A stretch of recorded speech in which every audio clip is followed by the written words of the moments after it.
नमस्कार बच्चों, आपकी हिंदी ऑनलाइन क्लासेस में आपका स्वागत है। मैं आपका हिंदी टीचर आज आपको वसंत भाग 2 के पाठ संख्या 6 रक्त और हमारा शरीर के बारे में बताऊंगा। तो आइए देखते हैं क्या है इस पाठ में। इस पाठ के लेखक हैं यतीश अग्रवाल जी और इन्होंने इस पाठ में एक बहुत ही अच्छी विज्ञान संबंधी जानकारी हमें प्रदान की है। रक्त और हमारा शरीर, रक्त मतलब खून, ब्लड, और हमारा शरीर अर्थात ब्लड एंड आवर बॉडी।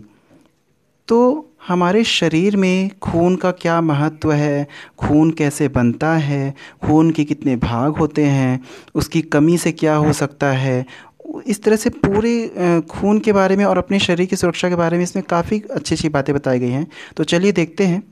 इस पाठ में एक अनिल है जिसकी छोटी बहन दिव्या, वो अपनी छोटी बहन को लेकर के डॉक्टर दीदी के पास आता है और वहाँ पे उसको चेकअप के लिए ले आता है।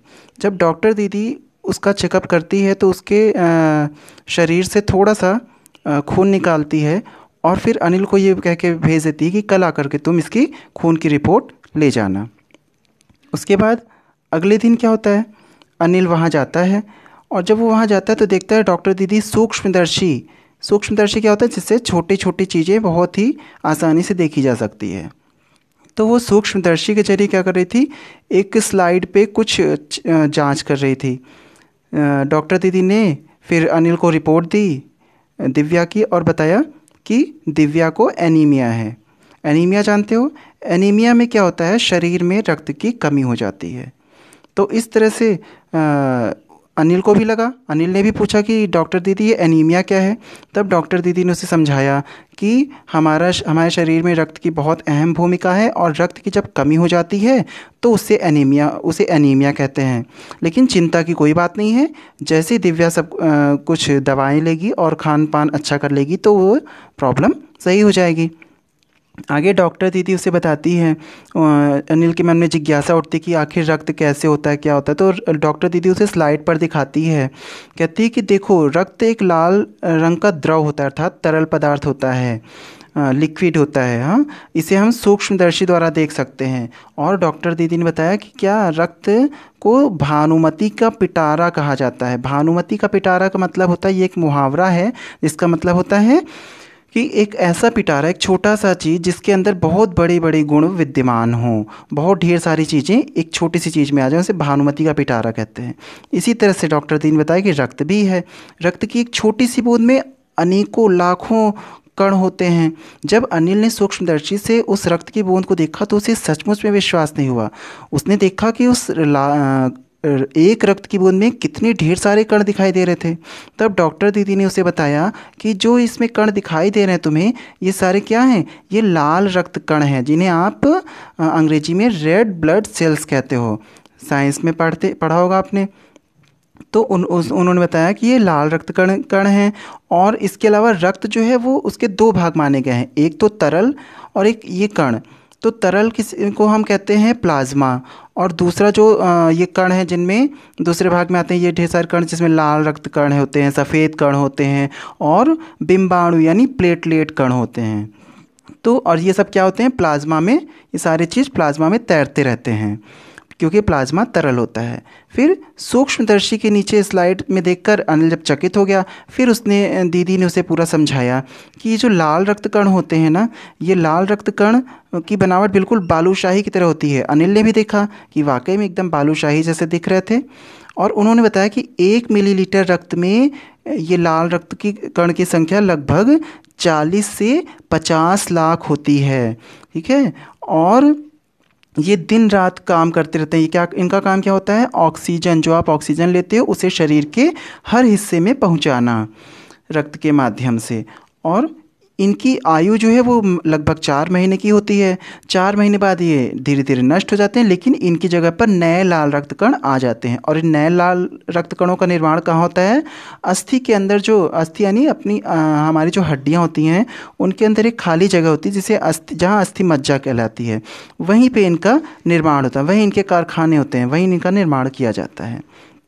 और आगे दीदी ने बताया उसे कि इनकी कमी होने से अनीमिया होता है, और इनकी कमी ना होने पाए इसके लिए हमें अच्छे खाद्य पदार्थ खाने चाहिए, पौष्टिक आहार लेना चाहिए, जिसमें कि हरी सब्जियां हैं, फल है, दूध, अंडा, गोश्त, ये सब जिसमें प्रचुर मात्रा में प्रोटीन, विटामिन और लौह तत्व यानी आयरन पाया जाए, उस सब में की को खाने से इनकी मात्रा बराबर बनी रहती है और हमारे शरीर में रक्त की कमी नहीं होती है। और ये लाल रक्त कण ही है जिनकी वजह से हमारे खून का रंग लाल दिखाई देता है। इसके बाद उन्होंने बताया कि यदि शरीर में रक्त की कमी हो जाती है तो जैसे कि किसी को रक्त की कमी हो गई, एनीमिया हो गया, तो और अन्य कारणों से भी एनीमिया हो सकता है।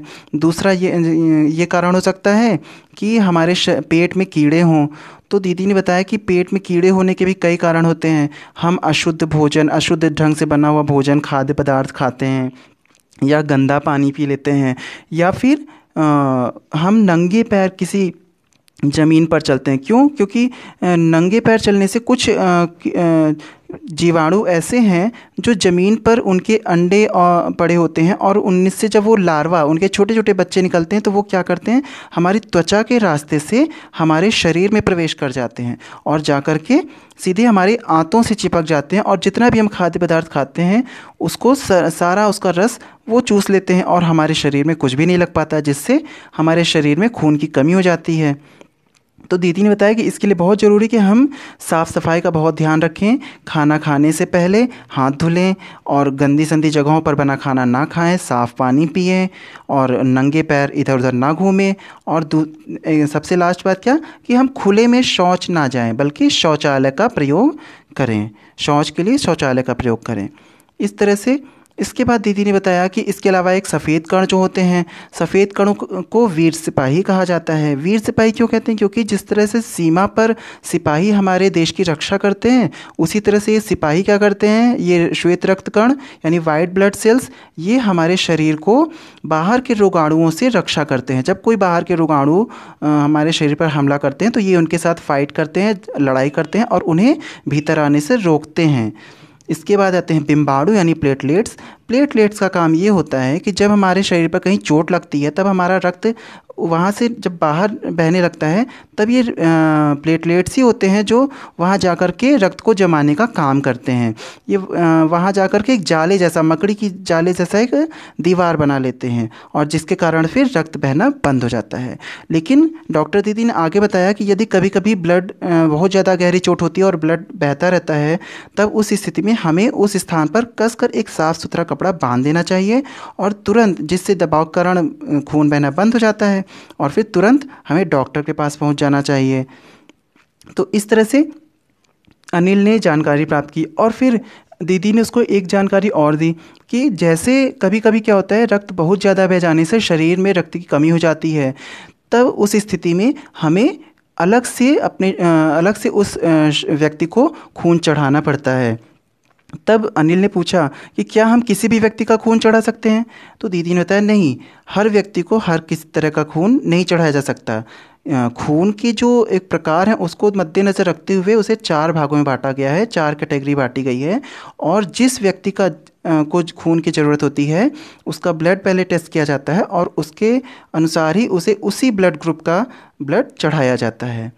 और ये कभी कभी ऐसा होता है कि हमें उस ब्लड ग्रुप का ब्लड नहीं मिल रहा है, तो ऐसी आपात स्थिति से निपटने के लिए हमारे जगह जगह पर ब्लड बैंक बनाए गए हैं। ब्लड बैंक, जैसे हम बैंकों में अपने पैसे सुरक्षित रखते हैं, वैसे ब्लड बैंक में हमारे द्वारा दान किया गया खून सुरक्षित रहता है, और जैसे किसी व्यक्ति को ज़रूरत पड़ती है तो वो वहाँ से जा कर के आसानी से उसको अपने ब्लड ग्रुप का ब्लड ले सकता है।